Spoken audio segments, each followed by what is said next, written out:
the other thing that's just totally unclear is whether there's actually any conviction for there to be regime change from the U.S. government and from Trump. Obviously, there's been like the Iran nuclear drama has been going on now for how long?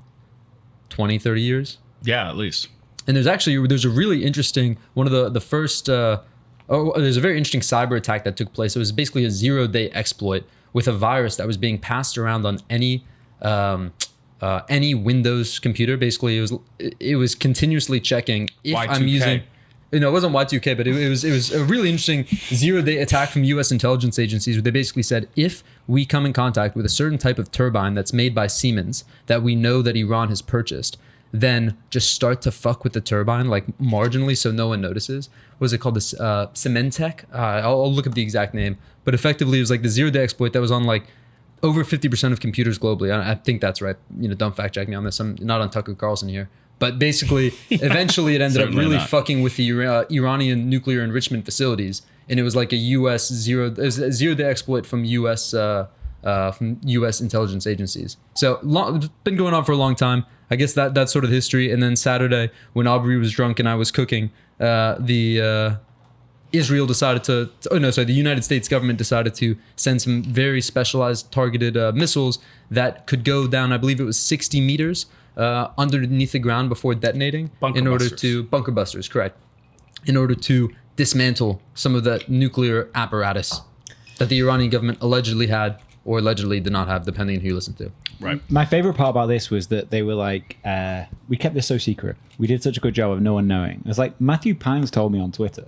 What do you mean? What did he say? He basically put out a bunch of tweets being like, I'm going to put a hedge on Bitcoin this weekend. There was a few of them, but it was all basically saying, we know what's going to happen this weekend. So I did a show with Jeff Ross on Saturday. And in that, we were saying, like, it's probably going to happen tonight. And then Saturday night it happened. Like, this thing was not kept very secret. I mean, everything's on Polymarket Live now anyway. Not like, if it's right or wrong, and most of the time it's right. But I do think it's like kind of crazy that they took off from Missouri and flew allegedly nonstop all the way there. You know how long that would take you to sit Like in a 18-hour flight. Yeah, and you're with just one other guy. Or girl, sorry. There was a girl in it. The New York Times wants to let you know that women also fly. You're all with the crew is two? It's two. It's just in two. the B2.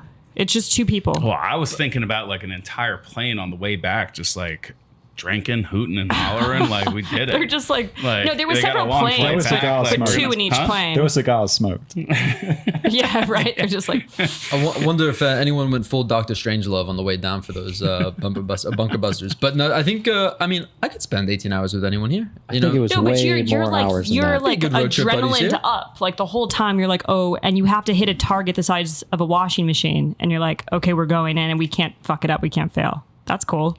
Like you're hyped the whole time. Yeah. I just tell Elmo, I always get pumped by the American military. I just love our. I get excited. so I get goosebumps. I know I'm a patriot through and through. Pretty awesome. I Not love even it. God can drop a bunker buster the way we can.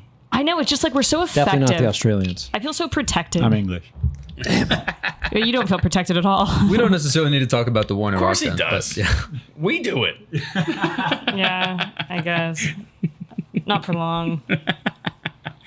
Well, folks, a deep history of the region. That's what you get from sunning your balls. Yeah. And Hitsend, always coming to you with your We give you a little bit random of everything. geopolitical history here. A little bit of It everything. gets deep. And of course, someone's gonna realize that half the someone when You'll get fact checked. when PubKey intern posts this on YouTube and posts a short of me trying to explain the history of Iran in the last 100 years. That guy's a racist idiot. And he got everything fucking wrong. Yeah, you're unqualified because you didn't get it totally correct. It's all totally thrown out. Have you ever been to Iran? Have you even been there? Have you even shown them the courtesy of visiting? Yeah. You're talking about it clearly. I've been close. I've been closer than most. Probably. Been to Azerbaijan. All right, that's close. It's closer than I've been. We have a Persian rug at PubKey. That's something. So that means when you're something. standing on it, it's basically like you're in Iran. I've been to Sicily a couple times. This is like the Been to Guatemala. unfortunately, thinking about this, like I can see Russia from my house. Media moment. Like I don't even think that happened. That doesn't even take off today. That's just like another day on Twitter. We don't have the Right. drama. So people and are the viral- bummed that World War III didn't happen? I'm not. Nothing no, ever no, happens. People are bummed. They were monitoring the situation. Chud Jack is undefeated. People want it to happen. It's disgusting. You guys are all disgusting. No, I don't want it to happen. I like Chud Jack. I'm a big fan of world peace. Me too. That'd be a great private. Does Trump get the award? Did he get the Nobel? Not a lot of people died, if any. Were there casualties? I don't think so. So they telegraphed it. Get all that enriched uranium out of there. We're They coming. did. No, they definitely told him. They told ahead of them. time.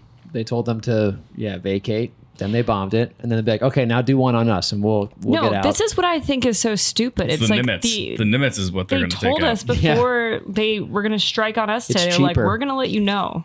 It's less gasoline. Just take it down. And then they Alright, do get the it Nimitz. so shittily, and then that's it. Well, related It's to this, theater. I did have some family that lives a couple hours outside of London. That right before Russia invaded Ukraine, they saw a bunch of like fighter jets like scrambling in the English countryside. So one does wonder how much people know is happening before it does, or how much is going to happen.